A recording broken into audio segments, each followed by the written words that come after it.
இயேசுவில் அன்பானவர்களே, பாதையில் சிக்கல்கள் இருந்தால் பயணம் சுகமாக அமைவது கிடையாது. எனவே பாதையில் சிக்கல்கள் இல்லாமல் பார்த்து கொள்ள வேண்டும். அதிலும் குறிப்பாக இந்த இறைவனுக்குரிய அழைப்பு வாழ்க்கையில் வாழுகின்ற போது எந்த சிக்கலும் நமக்கு இடையூறாக இருந்துவிடக்கூடாது. அந்த வகையில்தான் நேற்றைய தினத்தில் செல்வ சிக்கல் இருந்துவிடக்கூடாது. அதை தெளிவாக நேற்று அந்த ஒருவர் இயேசுவின் பாதத்திலே ஓடி வந்து முழந்தால் படியிட்டு, நான் நிலைவாழ்வை பெற என்ன வேண்டும், என்ன செய்ய வேண்டும் என்று கேட்டபோது அன்பொழுக அவனை உற்று நோக்கி, உன்னிடம் ஒன்று குறைவுபடுகிறது, சென்று உனக்கு உள்ளதையெல்லாம் விற்று ஏழைகளுக்கு கொடுத்துவிட்டு பின்னர் வந்து என்னை பின்பற்று, அப்போது நிலைவாழ்வு கிடைக்கும் என்று சொல்லுகின்றார். அவனோ பதிலேதும் சொல்லாமல் முகவாட்டத்தோடு திரும்பி சென்று விடுகின்றான். ஓடி வந்தவன் முகவாட்டத்தோடு சென்று விடுகின்றான்.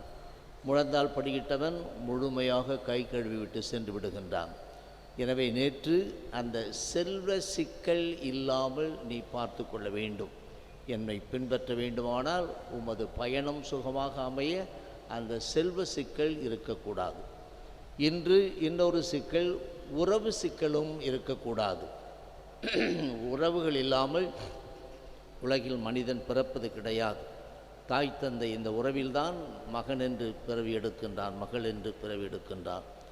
ஆனால் அந்த உறவுகள் இருக்கும். ஆனால் அந்த உறவுகள் சிக்கலாக மாறிவிடக்கூடாது.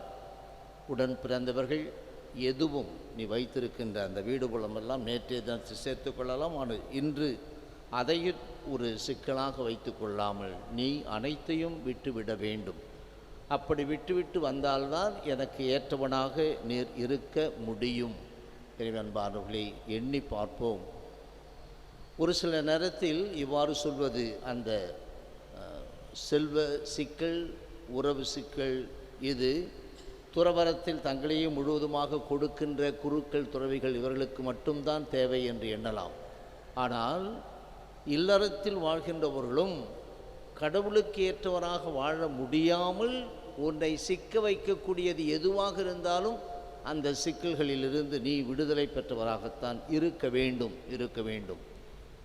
ஒரு வீடுகள் சந்தித்து கொண்டிருக்கின்ற போது நிறைய வீடுகளில் நான் பார்ப்பது, அந்த பெற்றெடுத்த தாயின் உள்ளம், பெற்றோரின் உள்ளம் எப்படி வேதனைப்படும் என்பதை உணராமல் கூட சமய சிக்கல்களை ஏற்படுத்தி கொண்டு, தெய்வ சிக்கல்களை ஏற்படுத்தி கொண்டு மனவேதனை கொடுக்கின்றவர்கள் இருக்கின்றார்கள்.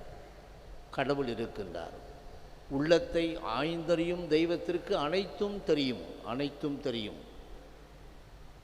இன்றைய முதல் வாசகத்திலே அவர் தெளிவாக சொல்லிவிடுகின்றார், நான் தூயவன். எனவே என்னை பின்பற்றுகின்றவர்களும் தூய உள்ளம் கொண்டவர்களாக இருக்க வேண்டும். அங்கே கலப்படம் கலந்து உண்மையில்லாத மனிதர்களாக இருக்கின்ற போது தெய்வத்திற்கு தெரிந்துவிடும். எனவே இல்லறத்தில் வாழ்கின்றவர்களுக்கும் எந்த சிக்கல்களும் இல்லாமல், இறைவனை பின்பற்ற எந்த சிக்கல்களும் இல்லாமல் போய்விட வேண்டும். இப்படி இந்த சிக்கல்களையெல்லாம் தவிர்த்துவிட்டு சீரான பாதையில் நீ வளர்ந்து வருகின்ற போது உனக்கு எல்லாம் சுகமாகவே கிடைத்துவிடும் என்றல்ல. நீ எதையெல்லாம் இழக்கின்றாயோ அதையெல்லாம் 100 மடங்காக கொடுப்பேன் என்று அதோடு ஆண்டவர் இயேசு கிறிஸ்து நிறுத்திவிடாமல் அதற்கு பிறகு என்ன சொல்லுகின்றார், இவற்றோடு கூட 100 மடங்காக கிடைக்கின்ற அனைத்து செல்வங்களோடு கூட இன்னல்களையும் நான் உனக்கு கொடுப்பேன் என்று சொல்லுகின்றார். அதையும் நீ அனுபவித்து வருகின்ற போதுதான் அந்த இன்னல்களை இறைவனுக்காக அனுபவிப்பது, அந்த இன்னல்களை என்னுடைய சுயநலத்திற்காக அனுபவிப்பது கிடையாது. கடவுளுக்காக இன்னல்களை ஏற்றுக்கொண்டு வாழுகின்ற போது அப்போதுதான் நிலை வாழ்வையும் நீ பெற்றுக்கொள்வாய் என்று சொல்லுகின்றார். எனவே கடைசியில் முதன்மையானோர் பலர் கடைசியாவர், கடைசியானோர் பலர் முதன்மையானவர் என்று சொல்வதன் வழியாக உடனே ஒரு நல்ல ஒரு வாழ்க்கையை ஆரம்பித்து பின்னால் கெட்டுப்போவது உண்டு. கெட்டுப்போய் பிறகு உணர்ந்து கொண்டு கடவுளுக்கு ஏற்றவராக மாறுகின்றவர்களும் உண்டு. எனவே தான் முதன்மையானோர் பலர் கடைசியாவர், கடைசியானோர் முதன்மையானவர் என்று தெளிவாக சொல்லிவிடுகின்றார். எனவே அன்பானவர்களே, நம் வாழ்க்கையில் இறைவனை பற்றி கொள்ள எந்தெந்த சிக்கல்கள் எல்லாம் இருக்கிறது என்பதை எண்ணி பார்த்தால் அதை சீராக்குவதற்கு இறைவன் நம்மோடு கூடவே இருந்து துணை புரிவார். அதற்காக வேண்டுவோம். ஆமென்.